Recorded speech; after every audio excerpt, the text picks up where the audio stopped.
দেখেছেন অনেক মানুষ হুজুরদের ধর্ম ব্যবসায়ী বলেন, এ নিয়ে কিছু বলবেন? দেখুন ভাই তানভীর, আলেমদেরকে ধর্ম ব্যবসায়ী যারা বলেন, এই চক্রটা মূলত ধর্মবিদ্বেষী। এরা জানে যে এদেশে মানুষ ধর্মপ্রাণ। তো ধর্মপ্রাণ মানুষরা এদেশে আলেমুল আমাদের কারণেই মূলত ধর্মপ্রাণ।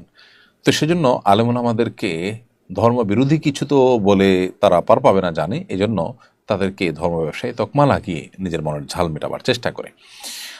এক শ্রেণীর রাজনীতিবিদরাও আলেমদেরকে ধর্ম ব্যবসায়ী বলেন, কিন্তু আপনি দেখবেন প্রকৃত অর্থে সে রাজনীতিবিদরা ভোটের জন্য, ক্ষমতা আসার জন্য নানা সময় তারা ধর্মের ব্যবহার করে, ধর্মীয় কালচার, কৃষ্টি, ধর্মীয় পোশাক এগুলোর ব্যবহার করেন, ধর্মীয় প্ল্যাটফর্ম ব্যবহার করেন।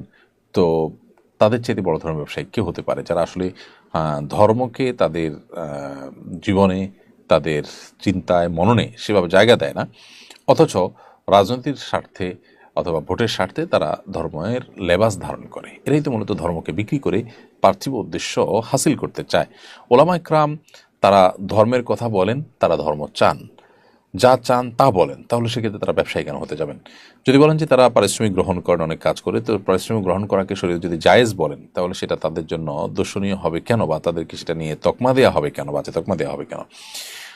দেখুন, এই ক্ষেত্রে যদি আপনি কোথাও কোনো পরামর্শ দিয়ে, বুদ্ধি দিয়ে আপনি পারিশ্রমিক গ্রহণ করেন, তাহলে সেক্ষেত্রে আপনাকে বুদ্ধি ব্যবসায়ী বলা হবে।